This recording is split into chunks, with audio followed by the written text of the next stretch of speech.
네, 안녕하십니까. 주말에는 경제와 정의를 따따블로 잡는 홍사원의 경제쇼 플러스 시작하겠습니다. 오늘 이 금리의 알파에서 오메가까지 한번 들어가 보겠습니다. 금리가 왜 증시에 영향을 주는지, 미국의 국채금리가 우리와 뭔 상관이 있다고 그렇게 자주 나오는지 알기 쉽게 이거 설명해달라, 이런 청취자분들 요청이 많았거든요. 자, 홍사원의 경제쇼 플러스에 없어서는 안 될 보물 같은 두 분 모셨습니다. 박정호 명지대 특임교수, 그리고 복덩이 오윤혜 씨 두 분 나오셨습니다. 안녕하세요. 안녕하세요. 안녕하세요. 저도 복덩이로 같이 엮어주셔도 되는데. 복덩이. 아니, 그러니까 여기 원고에는 네. 원래 하기로는 네. 박정호 교수님이 네. 경제플러스의 대체불가 보물 박정호입니다, 이렇게 하게 돼 있어. 대체불가 보물. 예. 어쨌든 중요합니다, 우리가. 네. 오늘 한번 금리라는 게 예. 오늘 이 녹음하기 전에 오윤혜 씨가 네. 금리 왜 이렇게 어렵냐고 맞아요. 하셨는데 이거 알아야지 살아갈 수 있는 것처럼 뉴스에 너무 나와요. 너무 힘들어요. 오늘 윤혜 씨가 이해할 수 있으면은 오늘 성공하는 겁니다. 맞아요. 예, 저도 우리 홍 반장님 모시고 여러 방송 해봤지만 네. 오늘이 제일 도전적인 주제입니다. 왜냐하면 네. 금리를 쉽게 이해하면 다 아는데 금리를 알아갈수록 야, 나도 금리 모르겠다, 이런 소리가 저절로 나오거든요. 어려운 거잖아요, 그죠? 예, 그렇죠. 알면 알수록 저도 예측도 못하고, 야, 이번엔 금리가 그럼 올라가야 되나 떨어져야 되나, 이게 정말 쉽지가 않은 것들이 많습니다. 자, 네. 그럼 한번 본격적으로 그럼 진도를 뽑아 볼게요. 네.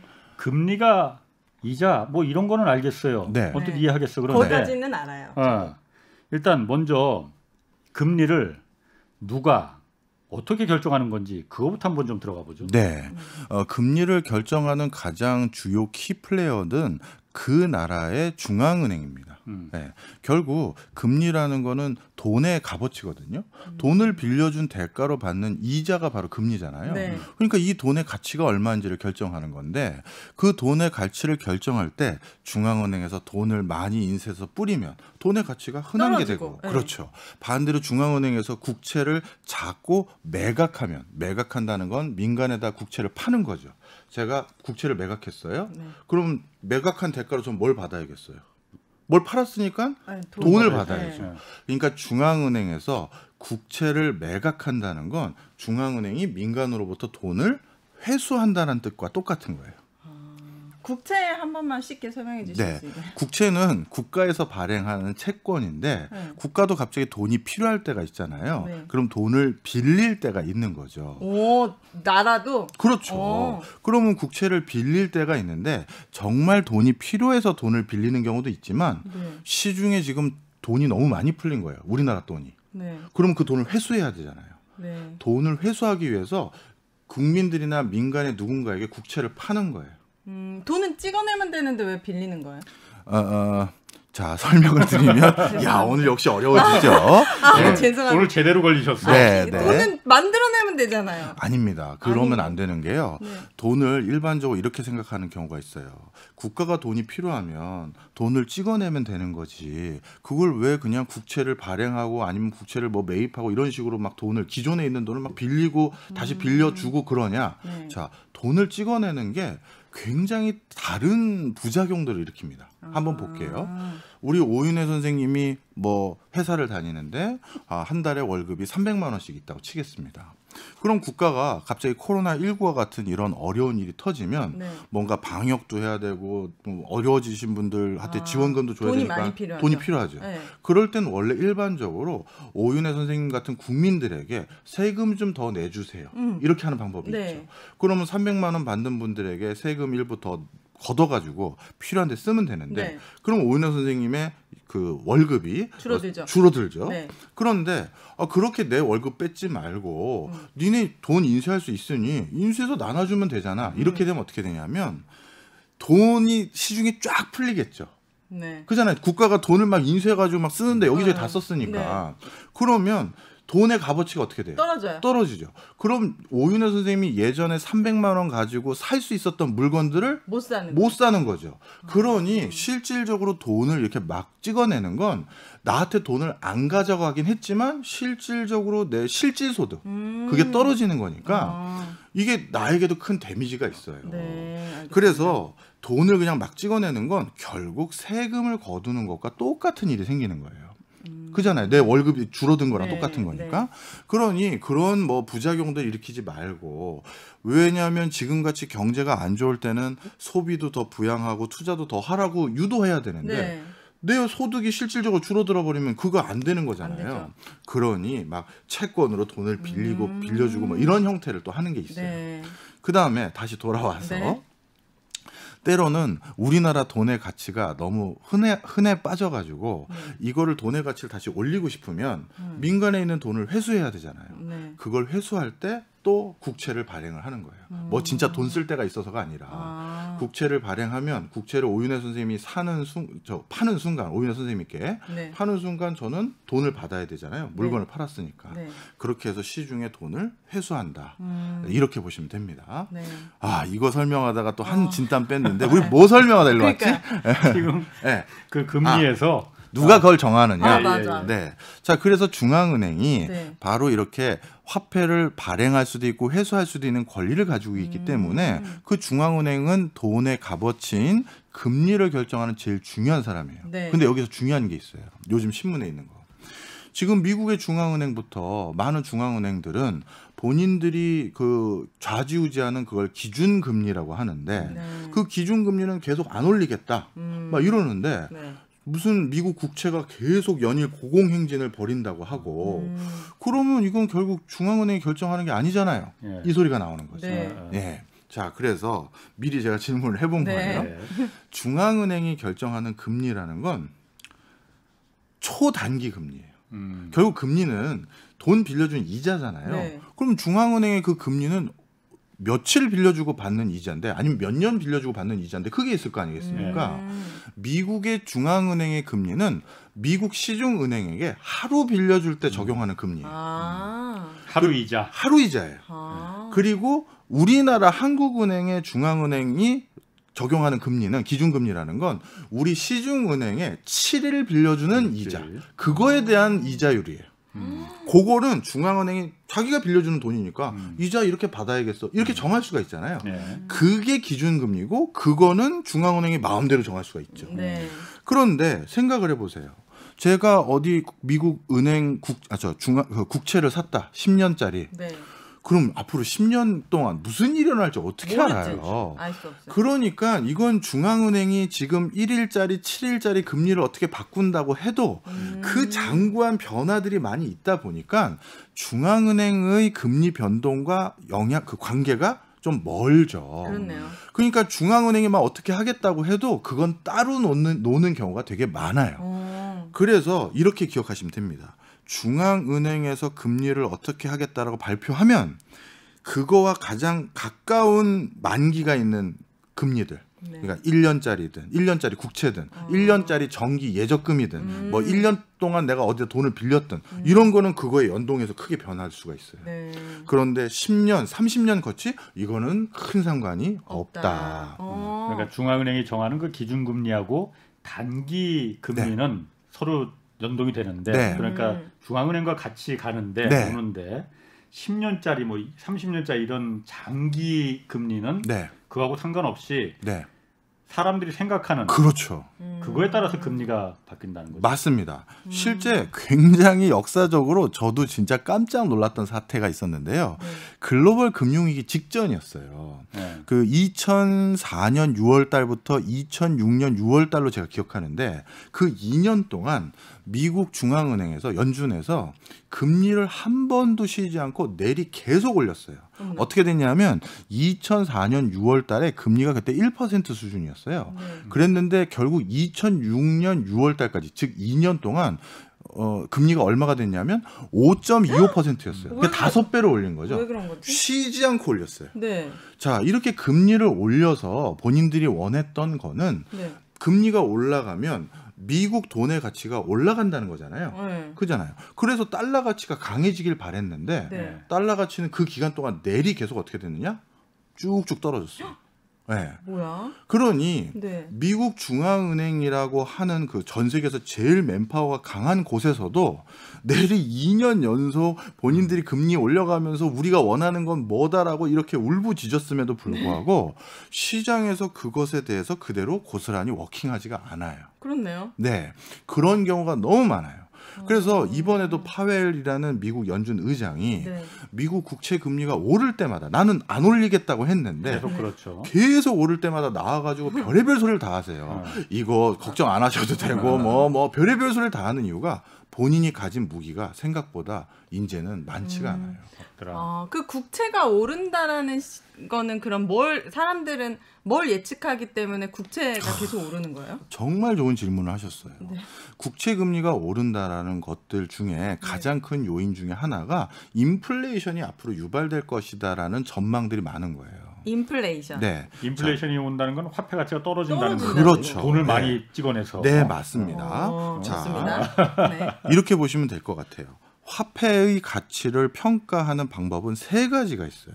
이 돈의 가치를 평가하는 게 하나는 물가예요. 물가. 예, 예를 들어서 오윤혜 선생님과 제가 거래를 할 때 물건을 팔면 물건을 판 대가로 돈을 받죠. 네. 그럼 이 돈의 가치는 이 물건에 빗대어서 우리가 비교할 수가 있잖아요. 네. 작년엔 똑같은 물건을 줬는데 10,000원짜리 5개 줬는데 이번엔 똑같은 물건을 줬는데 10,000원짜리 10개를 줬다 하면 이거는 어떻게 생각할 수 있다? 이 10,000원짜리 하나의 가치가 떨어진 맞아요. 거죠. 물건값이 물건의 가치가 올라간 게 아니라. 그렇죠. 그렇죠. 그렇게 생각할 수가 있는 거예요. 돈의 가치가. 물건의 가치가 올라간 게 아니라 돈의 가치가 떨어진 거라고 보는 거죠. 대파가 오른 거는 대파의 가치가 올라간 게 아니잖아. 그렇죠. 돈의 가치가 떨어진 거죠. 이해력 빠르시네. 네. 네. 하나를 알려드리면 10개를 감사합니다. 알아들이시네. 오늘 희망이 좀 있네요. 알겠습니다. 자, 그래서 돈의 가치를 측정하는 첫 번째 방법이 바로 물가랑 비교하는 게 네네. 있고, 그다음 두 번째는 지금까지 우리가 계속 말해왔던 금리. 바로 돈 자체를 빌리고 빌려주고 할 때 적용되는 대가, 네. 얼마의 이자 줄 건데 그걸로 요즘은 이자 많이 줘야 돈을 빌릴 수 있대. 그 얘기는 돈의 가치가 올라갔다라는 거죠. 네. 바로 그런 게 하나 있고요. 네. 마지막이 또 하나가 뭐냐면 환율이에요. 환율. 외국 돈과 우리나라 돈의 교환 비율로 우리나라 돈의 가치를 비교할 수가 있거든요. 예를 들어서 작년에는 1달러 하나를 얻어올 때 내가 1,000원을 냈는데 올해는 2,000원을 내라? 그 얘기는 우리나라 돈의 가치가 떨어진 거죠. 그래서 어떤 나라의 돈의 가치를 판단할 때 금리도 봐야 되고 물가 수준도 봐야 되고 환율도 봐야 되는 거예요. 네. 그런데 최근 이제 미국 국채 금리가 오르는 기전은 네. 상대적으로 물가와 관련된 현상이라고 설명하는 경우가 더 많아요. 더 많은데. 예. 그러니까 물가가 오르니까 금리가 따라 오르는 거다. 예, 맞습니다. 그럼 별로 그렇게 좋지 않은 거잖아요. 그렇죠. 그렇게 보는 건데 그런데 사실은 지금 전 세계적으로 특히 우리나라와 같이 네. 대외 의존도가 높은 국가들은 우리나라 돈의 가치에 가장 적정한 지금 상황 판단을 할 때 제일 요긴한 지표는 사실은 금리가 아니라 원래는 환율이에요. 네.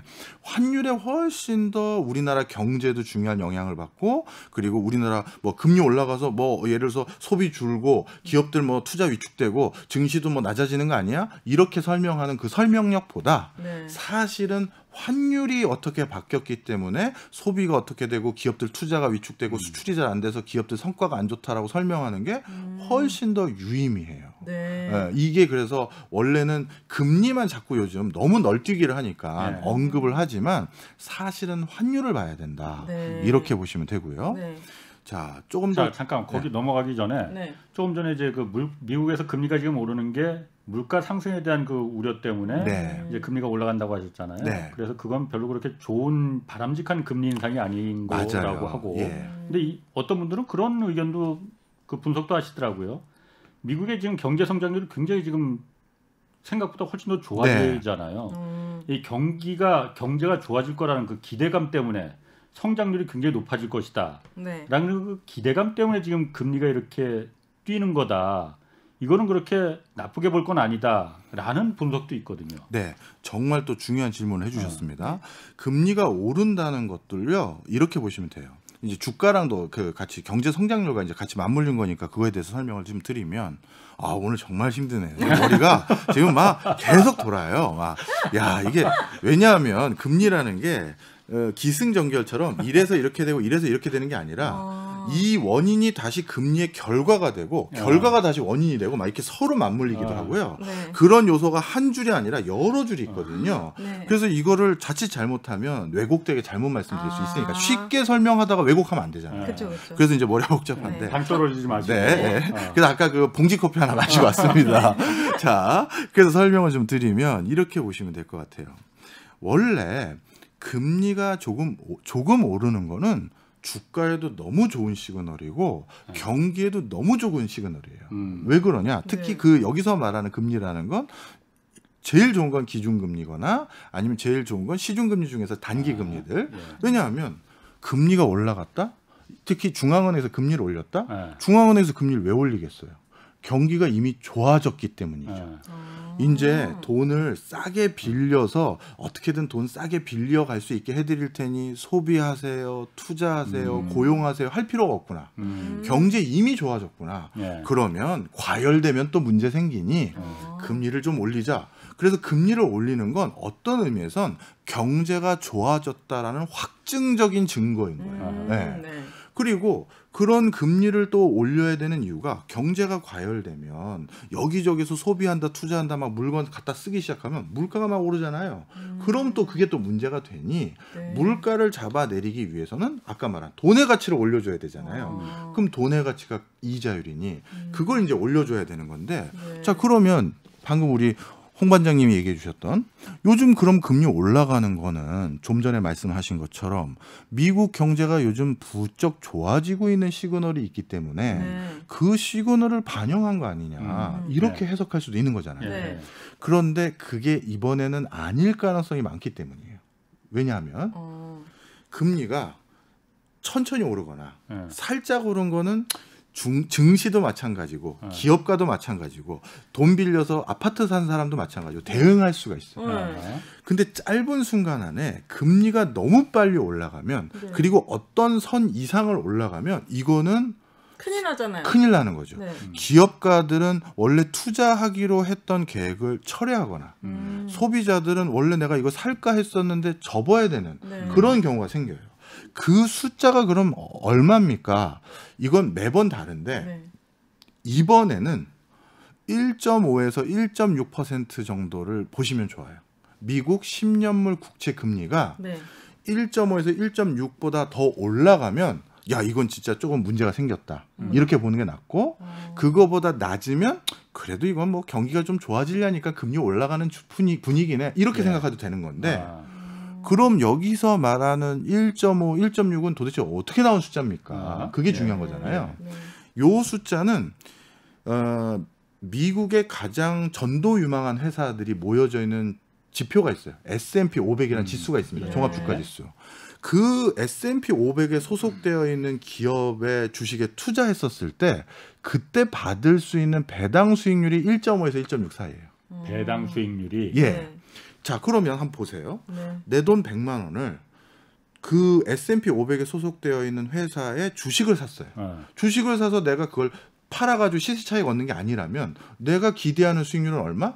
1.5에서 1.6% 배당이 매년 들어오는 거죠. 네. 그런데 주식은 언제 어떻게 될지 모르는 위험 자산이에요. 그렇죠. 네. 근데 미국 10년물 국채라는 건 전 세계에서 제일 안전한 안전하지. 자산이에요. 예.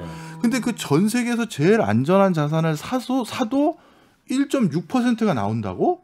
아. 그러면 누가 주식에다 돈을 넣겠어요. 이해하셨죠? 네. 그러니 미국 국채 금리가 어떤 수준 이상 올라가려고 하면 막 그 증시에 계신 분들 우리 홍 반장에 나오시는 쟁쟁한 분들 저도 많이 듣거든요. 그분들이 막 금리가 올라가지고 막 이런 얘기를 하는 이유가 주가가 그럼 바박 빠질 수도 있거든요. 그렇네요. 자, 그래서 바로 그런 맥락이라는 거죠. 조금 이해하셨죠? 네. 자, 그래서 그렇게 하니까 이해가 참 네. 확 와닿네요. 전 머리가 지금 죽을 것 같아요, 지금. 집에 가서 바로 자야 될 것 같은데. 공기 커피 하나 더 타드릴까요? 아닙니다. 예. 아, 자, 한번 정리하죠. 네. 금리가 살짝 올라가는 거는 그래서 예전에는 보면요. 한국의 종합주가지수도 금리가 살짝 올라가는 것은 경기가 더 좋아지고 있는 시그널이다라고 해서 주가가 같이 올라간 적도 꽤 있어요. 네. 네. 그런데 금리가 일정 수준 이상 확 올라가면 기업하는 사람들, 아까 주식 투자하는 사람들, 소비하는 사람들이 더 이상 견디질 못하는 거죠. 그러면 이제 바로 경기나 주가가 확 꺾어질 수가 있다. 네, 그렇게 그러니까 보시면 말씀하신 대로 1.5에서 1.6 그 정도 그러니까 누구나 이 정도는 버틸 수 있다. 그렇죠. 상식적이네 하는 금리 인상이라면은 주가가 금리가 오르더라도 같이 오르는데 네. 그 이상으로 금리가 올라가 버리면은 네. 주식에는 매우 안 좋다라는 그렇죠. 얘기를 하시는 거잖아요. 맞습니다. 근데 지금 미국의 10년 그 국채 금리가 1.7, 1.6 이 정도에서가 아니고 네. 2.5%까지 올라간다는 사람들도 좀 있거든요. 그렇죠. 맞아요. 그래서 파웰 의장이 자꾸 그냥 언론 인터뷰를 하시는 거예요. 우리 안 올리는데 왜 자꾸 오른다고 그렇죠. 의심하느냐 우리를. 예. 미국 중앙은행이 네. 중앙은행에서는 우리 금리 안 올릴 테니까 그 기준금리라는 거 아까 말한 네.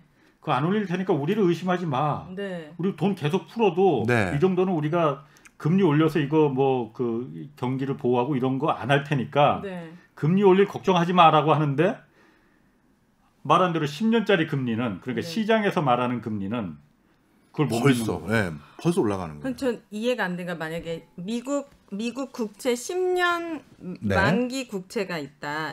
미국 10년 만기 국채.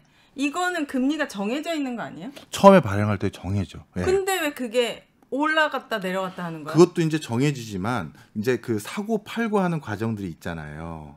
네. 그 국채도 또 사고 팔고 이렇게 계속 할 거 아니겠습니까? 그때마다 이제 다시 적용받는 금리가 있는 거죠. 네. 그렇구나. 그 제가 궁금한 게 아까 말씀하신 대로 그 미국 연방준비제도 의장, 네. 그러니까 미국의 중앙은행 파월 의장은 계속 금리를 안 올린다고 했잖아요. 네. 우리 2023년까지 안 올린다고 아예 딱 못 박았어. 네, 네. 그럼 일단 첫 번째 질문은 그렇게 했다가 올리는 경우가 없었는지라는 게 이제 첫 번째 질문이고, 그러니까 뒤통수 치는 적 없었던 과거에 없었느냐라는 네. 부분이고, 두 번째는 미국의 그 파월 그 연방준비제도는 그 금리를 안 올린다고 하더라도 올릴 수 있는 방법이 없는 게 아니더라고요. 네. 지난번에 며칠 전에 보니까 미국의 정부에서 이제 국채를 발행하면은 그걸 누군가는 사줘야 되잖아요. 네. 그걸 이제 연방준비제도에서 중앙은행이 이제 사줘서 달러를 찍어내서 이제 그거로다가 대신 네. 미국 정부에 돈을 이제 경기 부양할 돈을 이제 공급하는 건데 연방준비은행이 다 살 수 없으니 네. 일반 그 시중 은행들도 그걸 같이 국채를 매입을 했잖아요. 그렇죠. 예. 근데 여태까지는 코로나가 워낙 비상 상황이니 네. 자기 자본이 그러니까 일정 그 자산을 매입할 때 자기 자본 비율이라는 걸 지켜야 그렇죠. 되는데 예. 우리 지금 코로나 비상 상황이니까 그거 안 지켜도 돼. 이렇게 네. 했었다면서요. 네, 지금까지는. 맞습니다. 예. 그래서 계속 그렇게 할 줄 알았는데 갑자기 바꿨죠. 갑자기 그거 지켜라 네. 해버리니까 국채를 더 미국 정부에서 발행하는 국채를 사주는 건 고사하고 네. 갖고 있던 국채도 다 지금 팔아버려야 되는, 그러면 금리가 뛸 수밖에 없는 거예요. 네, 네. 그러면은 연방준비제도가 굳이 기준금리라는 걸 들먹이지 않아도 얼마든지 금리를 갖다가 오리고 내리고 하는 방법을 갖고 있는 거 아니냐. 이거 언제든지 뒤통수 맞을 수 있는 거 아니냐라는 의문이 들거든요. 네. 네, 저는 길을 잃었기 때문에 설명해 주세요. 질문이 길어가지고 길을 자, 잃었습니다. 설명드리겠습니다. 네. 예를 들어서 연방준비제도에서 하는 그 방식을 다른 시중은행하고 지금 밸런스를 그대로 맞추지 않는 이유는 시중은행이 지금 해야 되는 또 다른 미션들이 있다고 보는 거예요. 네. 그러니까 지금 그 금리 조정하는 게 아니라 경기 부양하기 위한 거, 그리고 그 일반 그 국민들에게 대출하기 위한 그 기능에 좀 더 방점을 찍어야 되는데, 그런데 방금 말씀하신 것처럼 은행이라는 건 건전성을 유지하기 위해서 일정 부분의 자기 자본을 꼭 가지고 있어야 되는데, 이 불필요하게 연방준비제도에서 요구하고 있었던 것들에 부응하기 위해서 돈을 막 갖다가 이제 어디다 대출을 해줘 버린 거거든요. 자기 돈을. 근데 지금은 그럴 게 아니라 다시 민간 경기를 부양하기 위해서 다른 데 또 대출을 해야 되니 이거는 일단 빼준 거라고 보시면 될 것 같아요. 그래서 이거는 금리 말고 실질적으로 연준에서 금리를 계속 고정시키겠다라고 하는 이유, 그다음에 장기 10년물 국채가 계속 올라가는 걸 경계하는 가장 큰 이유는 실제 지금 완벽하게 경기가 아직 살아난 게 아니라고 생각하기 때문이에요. 주가는 뛰고 여러 가지 지표들은 변화가 있지만 아직 실물 부분에 온전한 어떤 경기 그 회복에 시그널을 아직 못 본 거죠. 만약에 그 시그널을 연준도 봤다면 연준도 아마 기준금리를 올려버렸을 거예요. 근데 올리지도 않았는데 저렇게 지금 벌써부터 인플레 걱정하고 연준이 이제 유동성 다시 회수할 걸 걱정하고 있으니 시중은행이라도 자기 역할을 충실히 할 수 있게끔 여지를 놔둔 거라고 보시는 게 더 낫고요. 그러니까 기준금리 말고 진짜 그 실제 현실 경제를 부양하려는 그 목적이 제일 커요. 자, 그리고 이걸 또 기억하셔야 되는데 네. 연준의 설립 목적이 뭐냐면 이건 우리나라도 마찬가지예요. 뭐 해야 될 역할이 뭐냐? 그 국가기관이 바로 물가 안정하고 실업률을 유지하는 거예요. 네. 실업률을 유지하는 예, 거요? 실업률을 그러니까 너무 높으면 다 문제가 생긴 거잖아요. 그러니까 실업률을 완전 고용을 달성하기 위한 형태로 유지하기 위한 게 이제 연준의 목표거든요. 네. 자, 그런데 이 그 목표를 가만히 보시면 뭐가 아예 언급이 안 돼 있습니까? 저기 그 물가 안정하고 실업률 다 실물 부분에 포커스가 돼 있어요. 네. 그러니까 주가를 어떻게 한다라든가 금융 시스템이 중요한 게 아니라 연준이라는 그 곳은 실제 경제. 그러니까 지금 금리가 벌써 막 요동치고 있고 주가는 어떻게 이거는 오히려 뒤의 일이고 제일 중요한 건 그 두 가지거든요. 물가랑 실업률. 실업률. 그러니까 실물 경제. 네. 근데 그 실물 경제에 대한 비중이 아직까지 회복되지 않았다고 생각하는 거예요. 그게 제일 큰 지금의 파월 의장의 메시지죠. 네. 예. 제가 질문 하나 해도 될까요? 보통 저희 상식으로는 주식이 오르면 채권은 좀 떨어지고 채권은 좀 안전자산이라고 생각하는데 네. 왜 지금은 주식도 떨어지는데 채권도 떨어지는지 궁금하고 채권과 국채가 또 어떻게 다른지. 예, 좀 설명을 드리겠습니다. 예. 당연히 주식하고 채권은 성향이 달라요. 네. 뭐냐면 채권은 안전자산이고 네. 그다음에 주식은 위험자산인데 경기가 미래에 대한 불확실성이 높아지면 사람들이 주식에 있는 돈 빼서 채권에 투자하려는 비중이 높아지겠죠. 네. 어차피 금융회사들은 누군가가 돈을 굴려달라고 찾아온 사람들이 잔뜩 있어요. 근데 그 사람들에게 돈을 굴려줘야 되는데 네. 그 굴려줄 때 지금 주가가 확 공두박질 치는데 다시 그 사람한테 돈을 돌려줄 수는 없잖아요. 네. 그러면 그 기간 동안이라도 뭔가 이자라도 벌어야 되니 채권에 대한 비중을 높이는 게 맞아요. 네. 그래서 그게 통상적으로 맞는데 그런데 여기에서 이제 투자하는 채권이라는 거의 움직임과 네. 그다음에 그 주식이라는 거의 움직임이 채권도 여러 종류가 있거든요. 여러 종류가 있어요. 그래서 그 중에 어떤 거는 그 중에 어떤 채권은 네. 주식과 채권이 같이 올라가는 채권도 있고 주식과 채권의 방향이 반대인 채권도 있는 거예요. 그러니까 우리가 채권이라고 얘기하지만 그 안에는 10년물 국채도 있고 30년짜리도 있고 3년짜리도 있고 국채가 아니라 회사에서 발행한 채권도 있고 다양한 거기 때문에 네. 반드시 이게 이러면 이게 이러다 이렇게 얘기할 수는 없어요. 예. 어떤 건 오르고 어떤 건 또 떨어진다. 네. 이렇게 되는 거지 무조건 이거면 이렇게 된다. 그러면 다 반대로만 투자하게요. 예. 아까 제가 그 두 가지 질문만 드렸는데 두 번째 질문만 답을 해주셨어요. 첫 번째 그러니까 첫 번째는 뭐죠? 그 연방 파월 그 연준 의장이 절대 2023년까지 금리 안 올린다라고 했잖아요. 네. 뒤통수 칠 일 없냐고. 뒤통수 옛날에 친 적 없어요? 그렇게 말했다가 올린 적 없었어요? 이렇게 보시면 됩니다. 뒤통수 아닌 뒤통수는 있었어요. 그게 무슨 얘기냐면 연준이라는 저 세계적인 경제 기구에 중앙은행에서 일하는 사람들도 어떻게 보면 경제 구루잖아요.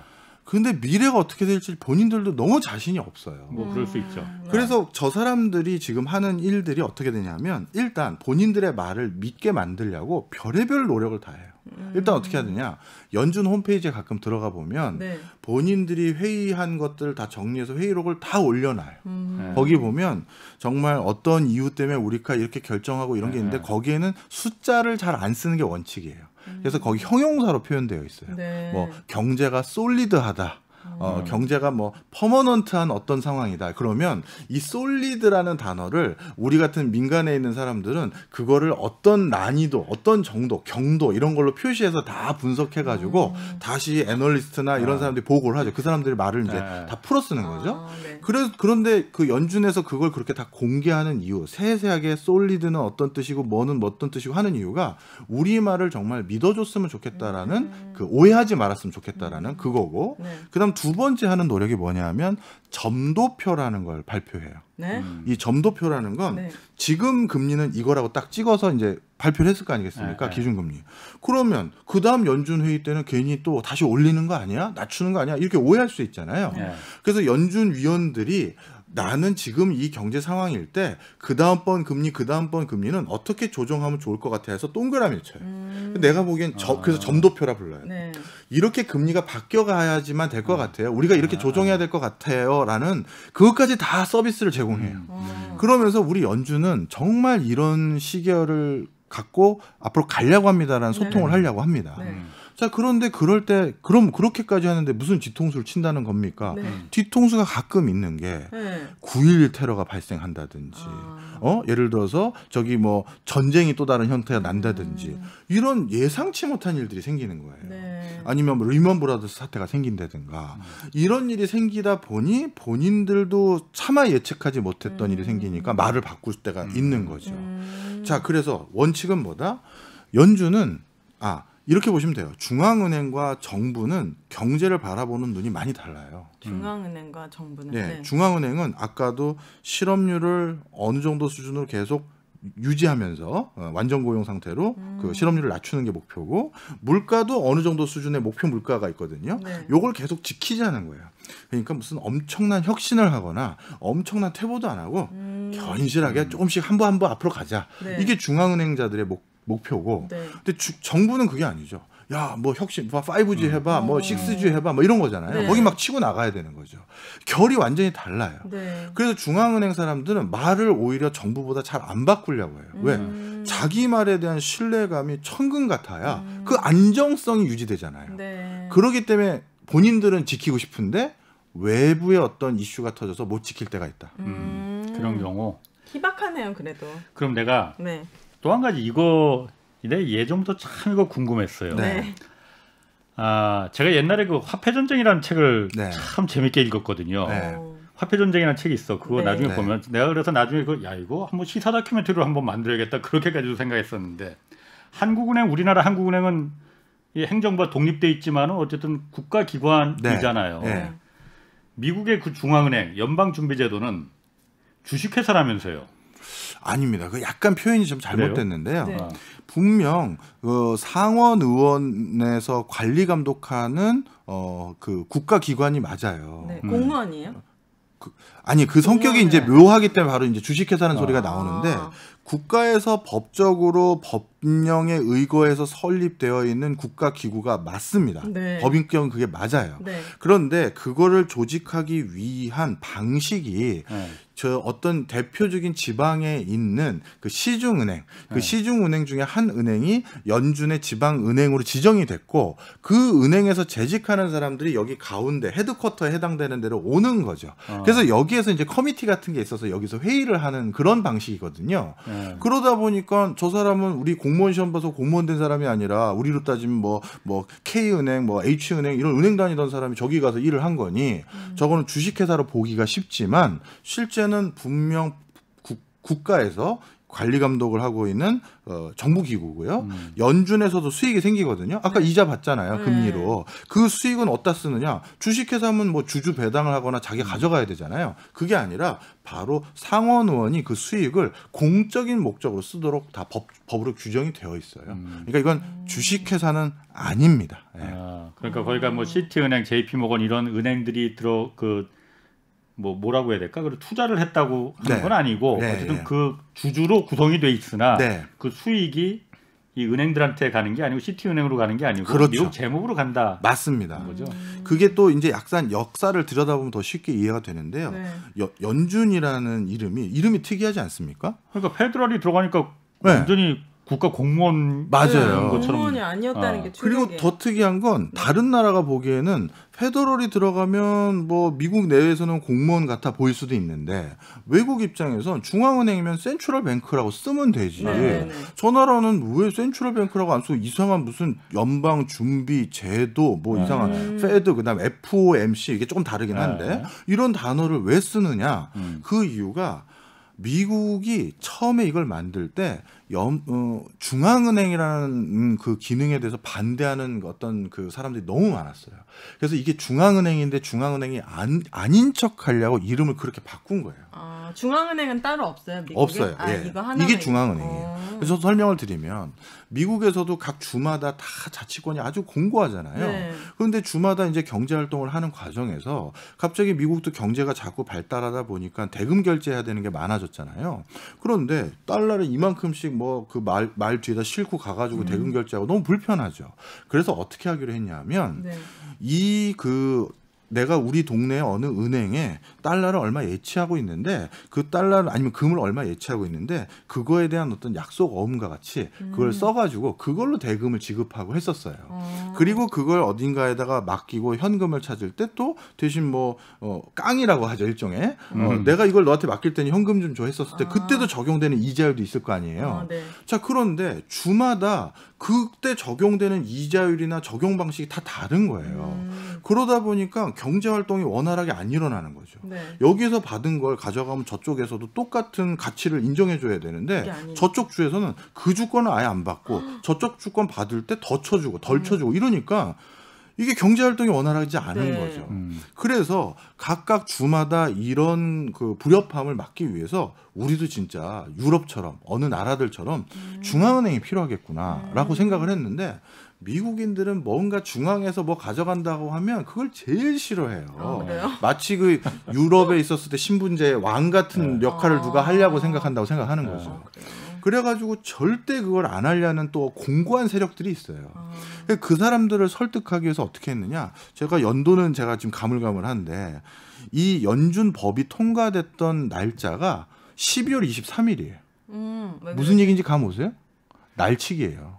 아, 크리스마스 전에 막 바로 그렇죠. 완전 들떠 있을 때. 들떠 있고 사람들이 아무 관심 없을 때 이게 1918년인지 언제인지 정확히 내 연도는 지금 가물가물한데 날치기 한 거예요. 날짜가 제가 잊어버리지가 않는 게 왜 이 날짜를 했지? 딱 했는데 저를 가르쳐줬던 그 외국의 그 지도 교수님이 그걸 얘기를 해주더라고요. 그 우리나라 말로 바꾸면 날치기. 12월 23일 날 다들 내일 크리스마스 이브고 이제 쭉 연휴고 뭐 해피 뉴 이어 하고 할 때 날치기로 처리한 거예요. 마음이 다 콩밭에 있을 네, 때. 그렇죠. 그리고 이름도 이거 뭐야 하게 만들려고 센트럴 뱅크라는 거 빼자. 그 시중 은행장들이 모여서 그거 했다가 난리 난다. 그래서 어떻게든 희석시키기 위해서 연방준비제도 뭐 이상한 이름으로 만들어서 신기하다. 탄생한 거다. 이렇게 보시면 됩니다. 그렇구나. 네. 그런 또 비하인드 역- 스토리가, 그 네. 있었는지 또 아무튼 제가 예전에 그 화폐 전쟁이라고 네, 책을 볼 때 정말 막 밤새워서 읽게 되더라고요. 그렇죠. 재밌죠. 재밌었어요. 또 하나 그 마이너스 금리 있지 않습니까? 네. 얼마 전에 마이너스 금리 있었어요 실제로. 네, 그럼요. 미국에서 그러니까 마이너스 우리나라는 아직 없죠. 아니었었고 네. 일본도 그렇고 미국도 네. 그렇고 마이너스 금리 이게 어떻게 가능한 거예요? 그렇죠. 네. 어떻게 가능하죠? 내 돈을 맡기면은 네. 이자가 불어나는 게 아니고 오히려 뗀다는 거 아니야? 맞습니다. 그럼 누가 그 돈을 맡겨 은행에? 사실 그래서 지금 예. 전 세계 국가 리더십들이 우리도 이제 내년에 큰 선거가 있잖아요. 예. 네네네. 이 국가 리더십들이 지금 가장 고민하는 분야 중에서 하나가 바로 마이너스 금리예요. 저도 학교 다닐 때 또는 뭐 졸업하고 이제 뭐 학자로서 활동할 때 한 번도 배운 적도 없고 한 번도 누구도 이론으로 규명하지 해준 적이 없는 깔끔하게 현상 세 가지를 지금 모든 국가가 직면하기 직전에 와 있어요. 수준에만 차이가 있죠. 첫 번째는 제가 전 직장에 다닐 때 KDI라는 곳에 다닐 때 그때 많은 쟁쟁한 그 윗분들로부터 배운 게 예. 정책이라는 걸 만들 때 대전제 조건이 인구는 조금씩이라도 더 늘어나고 경제는 조금씩이라도 더 성장하니 국민들이 납입한 돈보다 더 많은 혜택을 드릴 수 있는 형태로 제도를 구비하면 된다가 대전제 조건이에요. 얼마를 더 드려야 되는지는 이제 계산을 해봐야겠죠. 네. 그 조건이 깨졌네. 그 조건이 깨져버렸어요. 그렇네요. 인구가 줄기 시작한 거예요. 네. 경제 성장률도 우리나라도 뭐 어느 기관에서 계측하냐에 따라 좀 다르지만 2040년 내외에는 이제 0% 경제 성장률이 나올 것 같은 거예요. 예. 0%라는 건 성장을 안 한다는 거거든요. 네. 그럼 우리가 그동안 국가에서 제시했던 청사진 이만큼만 납부하시면 돌아가실 때까지 건강보험, 국민연금, 뭐 그밖에 사회보장제도 이런 걸 다 제공해주겠다고 얘기했던 건 경제가 조금이라도 더 성장하고 인구는 늘어날 거라는 전제 아래서 그걸 했는데 네. 그게 깨져버렸어요. 네. 그럼 이거 어떻게 해야 될지 어떻게 고민이 있는데 고민. 아직 누구도 대답을 못 하고 누가 있어요. 고민해야죠, 빨리. 예, 해야죠. 배우신 분들이. 맞아요, 해야 해주세요. 돼요. 그다음 두 번째, 네. 두 번째가 뭐냐면 부채 사회예요. 지금 모든 국가가 국가 부채가 정도의 차이만 있을 뿐이지 계속 늘어나고 있어요. 그럼 이 부채는 안 갚아도 되는 건가? 국가의 부채요? 국가의 부채. 여기에는 개인 부채도 포함되어 있고 아. 기업 부채도 포함되어 있고 정부 부채도 포함되는 거예요. 아. 이게 계속 늘어나고 있거든요. 국가마다 정도의 차이만 있을 뿐이지. 네. 그러면 이건 안 갚아도 아무 문제가 없는 건가? 음. 계속 쌓여가지고 어느 나라가 국가 부채가 줄기 시작하는 거 못 들어보셨잖아요. 네. 우리도 이 정도면 덜 위험합니다라는 맞아, 논의가 맞아. 있는 거지 국가 부채를 낮출 생각을 안 하고 있어요. 그런 네. 논의가 없어요. 네. 그러면 이 숫자라는 건 언젠가는 계속 올라가는 건데 인구는 줄기만 시작하고 네. 그럼 이거 안 갚아도 되는 건지 이거에 대한 명확한 거 없고 네. 세 번째 금리가 마이너스다? 그러면 은행에 돈을 맡겨서 이자를 받는다는 게 경제활동의 대기본이었는데 네. 은행에 돈을 맡기면 보관료 일부를 띄고 나머지만 준다. 세상에. 그랬을 때 개인과 기업 아직까지는 개인에게 적용 안 하고 그 마이너스 금리라는 게 대부분 기업 금리고 금융 금리인데 이 금융 이런 금리가 계속 만연됐었을 때 경제가 어떻게 되는 건지에 대해서 누구도 명확하게 답을 몰라요. 그렇네요. 그러다 보니까 어떡해. 일단 첫 번째는 그 마이너스 금리가 어떻게 될지에 대해서 명명백백하게 한 썰 푸는 대가들은 많이 봤어요. 아. 근데 저도 제가 뭐 대가는 아니지만 들을 줄은 알잖아요. 네. 예. 그런데 빈틈이 많아요, 다들. 뭔가 아직 조금 더 가시고 있구만. 그러면서 특히 해외 세미나를 보면 제가 웃겨가지고 한번 웃은 적이 있었는데 문장이 전부 문장이 가정법이에요. 이렇다면 이렇게 될 수 있을 텐데 뭐 이런 거예요. 그래서 아직 몰라요. 네. 모르는 상태예요. 그래서 이게 뭐 우리 금리 얘기하다가 중요한 이슈에서 말씀을 드리면 한국은행의 이주열 총재님을 작년에 한번 제가 인터뷰를 할 좋은 기회가 있었어요. 네. 그때도 한번 여쭤봤었는데 뭐 좀 짓궂은 질문일 수도 있죠. 근데 네. 아주 성실하게 너무나도 점잖게 대답을 해주시더라고요. 네. 우리나라는 언제 마이너스 금리 올까요? 네. 여쭤봤더니 가능하면 그 시기를 늦춰야 되지 않겠냐. 오긴 온다는 거잖아요. 그럴 가능성도 있다라는 생각을 하시는 거죠. 왜? 전 세계 저 쟁쟁한 그렇지. 나라의 중앙은행도 예. 어쩔 수 없는 상황이 왔었으니까 아, 벌써 우리나라도 이제 그런 걱정을 하는 거고 아, 네. 그러다 보니 우리 한국이나 미국이나 전 세계 이제 내년에 선거가 많이 있는데 그 나라들의 모든 정치 후보자들, 대통령 후보자들이 다 경제 누군가를 책사를 끼고 있어요. 왜냐하면 지금 현상을 설명하고 거기에 대한 대안을 제시해줄 누군가가 필요한 거거든요. 네. 옛날 방식은 안 되니까. 네. 그래서 우리도 이번 정권 초반에는 누군가를 데리고 옆에 끼워놓고 뭐 소득주도 성장이라는 걸로 해보시려고 노력했었고 미국도 지금 새로운 학자들과 같이 결부해서 네. 뭐 초반에 MMT 이론이라고 해서 현대통화 네. 이론이라는 예. 걸로 해서 우린 또 그렇게 해보겠다고 하고 있고 예. 이게 지금 전통적인 방법으로는 뭐 어떻게 될지 모르니 가만히 있을 수는 없잖아요. 네. 이 막 이제 뭔가 저는 청사진이 이겁니다. 이제 후보들마다 이제 그런 거를 어떤 학자나 어떤 이론가들과 함께 제시를 하게 될 겁니다. 자, 그런 상황이고요. 네. 자, 그래서 마이너스 금리는 솔직히 누구도 잘 모른다. 그게 하나 있고. 그다음 두 번째. 그럼 마이너스 금리 세상이 오면 그럼 나도 이제 통장에 돈 넣어놓으면 손해인가요? 이렇게들 일반 우리 개인들이 그렇게 생각하잖아요. 네. 그건 좀 약간 착시가 있어요. 일본을 가지고 말씀을 드리면 일본의 금리는 진작부터 마이너스인 적이 꽤 됐다고 들었는데 맞습니다. 그런데 일본에 살고 있는 뭐 교포라든가 우리 아는 지인들 중에서 은행 통장에 돈 다 빼가지고 그 뒤에 저 장독대에 묻어놨다 이런 거 없잖아요. 네. 그건 뭐냐면 그 마이너스 금리를 적용하는 룰이 일본은 어떻게 되냐면 은행의 잔고가 얼마 이상인 사람은 마이너스 몇 프로, 얼마는 마이너스 살자. 그 밑에는 플러스 금리 이렇게 돼 있는 거예요. 이해하셨죠? 그러면 은행 금고에 잔고를 많이 넣어놓는 엄청난 돈을 넣어놓는 사람은 개인이겠어요, 회사겠어요? 회사죠. 그래서 마이너스 금리를 일본은 왜 했냐면 회사들한테 제발 돈 쌓아놓지 말고 투자하라는 거예요. 고용하고. 너 쌓아놓으면 너 보관료 우리가 뗀다. 이렇게 해서 기업에게 적용한 금리들이 마이너스였고 우리 같은 사람들한테 뭘 뽑아먹을 게 있어요. 근데 마이너스 금리로 가고 있다는 건 시장에 어떤 신호 때문에 마이너스 금리로 가는 거예요? 중요한 설명을 해주셨네요. 이거죠. 금리를 낮췄는데도 소비가 안 살아나고 투자를 안 하고 고용을 안 하는 거예요. 그잖아요. 돈을 기업은 간단해요. 내가 이번에 커피숍 하나 내면 이게 월 수익률이 10% 나올 것 같아. 그럼 월 수익률이 10% 나올 것 같으면 은행 대출 이자율이 그거보다 낮으면 5%나 4%면 그 사업 해도 하는 거잖아요. 그런데 내가 10% 나오는 사업이 있는데 은행에서 돈 빌려고 했더니 이자가 15%다. 그러면 안 하는 거잖아요.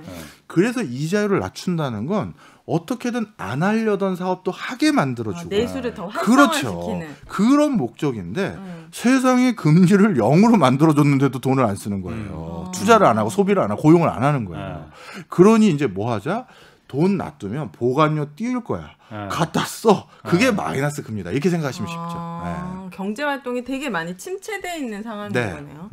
자, 그러면 이제 다시 돌아가서 다시 어디로 돌아가죠? 미국 금리가 올라가고 그러는 거는 뭐 그 나라 사정이니까 내가 이해한다 이거야. 근데 그게 뭐 우리가 뭐 그렇게 큰 상관에서 맨날 영향을 받는 맨날 미국 금리 어쨌다 올랐다 내렸다 이 얘기를 하거든요. 경제쇼에서도 많이 얘기해. 우리나라하고 뭔 상관이 있어요 이게? 또 중요한 말씀해 주셨습니다. 다 중요해 어떻게? 아니 원래 진짜 금리가 되게 중요해요. 복잡한데 중요해요. 저도 오늘 거는 한번 다시 재방송을 보면서 쉽게 설명하다가 뭘 놓쳤나 다시 한번 살펴봐야 돼. 이게 워낙 복잡한 얘기라서 자 설명을 좀 드리면 그 미국의 기준금리가 저 2억 만리 나라의 기준금리 우리가 왜 신경 쓰느냐? 아까 제가 돈의 가치를 결정하는 게 세 가지 있다고 말씀드리면서 그 중에서 우리나라 같은 경우도 제일 중요한 게 환율이라고 말씀드렸죠. 바로 그 나라 금리와 우리나라 금리가 환율에도 아주 지대한 영향을 미쳐요. 자 보겠습니다. 우리 같은 개인은 그렇게 뭐 돈 여행 갈 때나 환율이 그렇죠. 우리는 뭐 필요 없어요. 네. 그런데 대부분 우리가 어디서 외화를 벌어오거나 외국 가서 여행 갔다가 돈 좀 남으면 그 달러 다 어디다가 넣어놔요. 은행에다 다 보주잖아요. 다시 환전해 달라고. 그래서 많은 시중 은행들은 엄청난 달러를 다 쟁여놓고 있어요. 그런데 갑자기 미국의 연준에서 기준금리를 살짝 올려가지고 저쪽엔 이자가 0.25% 더 준다고 하고 우리는 덜 준다고 했었을 때 은행에서는 한두 푼이 아니잖아요. 그 뭐 몇천조일 수도 있고, 그죠? 그 몇천조를 저기다 살짝 옮겨만 놔도 0.25%면 이 1천억에 0.25%면 그 돈만 해도 일단 얼마겠어요. 그러니 이런 기관 투자자들 같은 경우는 이 금리의 미묘한 변동이 굉장히 큰 수익을 좌지우지하는 거예요. 그러면 미국 금리가 살짝 올라갔다? 그럼 여기에 있던 국내 자금이나 우리나라에 있던 달러 자금도 다시 어디로 다 갑니까? 미국으로 가죠. 그 과정에서 우리나라는 상대적으로 달러가 또 줄어들겠죠. 그럼 우리나라 달러가 줄어들면 우리나라 환율이 올라가게 되고 그렇게 되면 우리나라 기업들의 성적표에 커다란 영향을 미치겠죠. 수출하고 막 이런. 그렇죠. 그래서 그런 뭐랄까요 불필요한 자금의 유출과 유입 이걸 막기 위해서 항상 중앙은행들 사람들은 뭐 한다? 저도 제 대학 동기나 수많은 사람들이 저기 한국은행에 다니고 있는데 그 친구들 한 10년 다녔더니 지나가는 낙엽에도 놀라는 친구들이 많아요. 정말 안전지향적이고 보수적이고 가장 제가 수많은 부처하고 일을 해봤는데 정말 가장 보수적이고 안전지향적인 사람들이 그분들이에요. 한국은행. 잘 일을 하고 있는 거라고 볼 수 있죠. 그쵸. 네, 본인들의 목표를 금과 옥조처럼 여기는 거니까. 그래서 저는 그분들에게 위험한 소리 안 해요. 뭐 우리 저기 오히려 대학 동기 중에서 여의도에서 일하는 친구들한테 비트코인 얘기하면 눈이 빨개지는데 어디는데 한국은행 친구들한테 얘기하면 이거 큰일 나는 거 아니야? 막 이런 전혀 달라요. 같은 걸 배웠는데도. 자, 그랬는데 그러면 그런 중앙은행 사람들은 그런 금리 차이가 생겨서 돈이 확 나가 확 들어오는 걸 막아야겠죠. 그러니 미국 연준에서 금리 올리면 우리도 똑같이 어떻게 할 가능성이 많다? 올려줘야 돼. 그렇죠. 올려야지. 같이 움직일 가능성이 많고 아. 이건 우리나라뿐만 아니라 중국의 인민은행, 일본의 중앙은행 다 마찬가지로 그래서 중앙은행 관료들은 미국 중앙은행이 어떻게 발표하는지 지켜보고 본인들 스탠스 딱 정하고 그래서 이번에 연준에서 금리 관련해서 발표하고 났더니 네. 바로 러시아, 터키, 인도 이들 그 나라들의 중앙은행들이 네. 금리 어떻게 하겠다고 그 다음에 바로 연이어 다 같이 발표하는 거예요. 터키 같은 경우에는 터키? 19%까지 이자로 금리 올렸대. 그게 기준금리, 옛날 우리 시중금리가 아니라. IMF 때 막 그런 거 아니에요. 왜 그러는 거예요? 그러니까 미국이 올리니까 네. 미국이 올리면은 터키는 돈이 다 달러가 나가니까. 다 미국으로 빠져나가니까 막아야 오빠 되니까. 막아야 되니까 여기 놔두면 더 줄게 우리가 우와. 19% 놔줄게 우리는 네. 이거지. 네. 대단하다. 이거 너무 이해됐어요. 네, 네. 그러면은 그래서 지금 영향을 우리나라도 한국도 지금 대출 금리 은행에서 뭐 지금 조금씩 올라가고 네. 조금이 많이 올라가고 네, 있어요 네, 막. 네. 이것도 그럼 미국이 지금 금리 올려서 그 파도가 여기까지 온 거예요?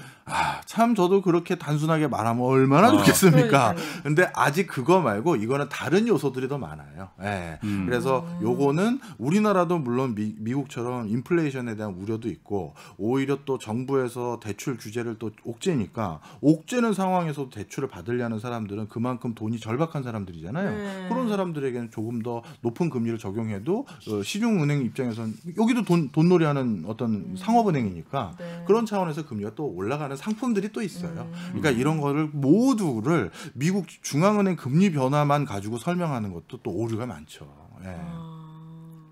그럼 지금 국내에서도 어쨌든 채권이나 국채 그 미국 국채도 투자하고 싶은 분들도 있을 테고 그게 워낙 안전자산이라고 하니까 지금처럼 이 금리가 오르는 시기에는 그 어떻게 좀 방향을 잡아야 되나? 그리고 조심해야 될 것도 있을 것 같은데. 예.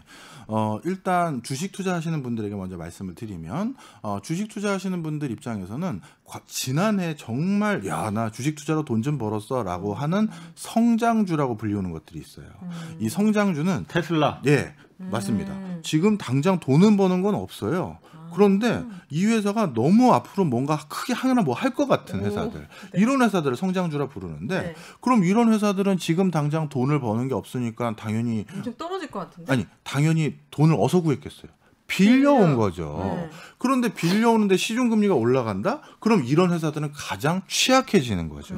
그래서 시중금리가 올라가면 흔히 성장주라고 불리우는 회사들이 자꾸 주가가 크게 떨어지고 거기서 돈을 빼려는 이유가 그들은 실질적으로 매일 납부해야 되는 이자율이 막 팍팍팍 올라가고 어떤 사업은 아까 말한 것처럼 야 이런 이자율에서는 우리 이 사업 접어야겠다 해서 원래 주주들에게 예고했던 사업 중에 일부를 또 안 하고. 늦추거나 안 하고 네. 이러다 보니까 성장주는 조금 우리가 투자를 줄이려는 게 일반적인 수성이고요.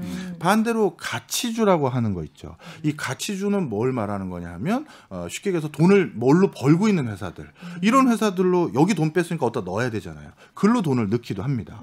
자, 그다음에 이 요즘 이제 금리 올라가는 흐름은 물가 인상에 대한 여러 가지 시그널로 이제 보고 있는 거거든요. 근데 이제 물가가 인상되면 또 나름대로 돈 꽤나 벌 수 있는 회사들이 우리 흔히 이거는 주식 용어로는 경기 민감주라고 불리우는 건데 쉽게 해서 건설이라든가 이런 회사들 있죠. 이런 회사들이 또 돈을 벌 여지가 많아져요. 그러다 보니까 이런 회사들의 투자를 또 많이 올리고 그다음에 반대로 부동산 같은 경우는 변동금리가 아니라 고정금리 바뀌고 뭐 이런 거. 알겠습니다. 자, 거기까지 듣겠고요. 홍사원의 경제쇼 플러스 오늘 여기까지 하겠습니다. 급하게 박정호 마무리. 네. 특임 교수 그리고 오윤혜 씨 고맙습니다. 네, 감사합니다. 예, 오늘 여기까지 마치겠습니다. 고맙습니다.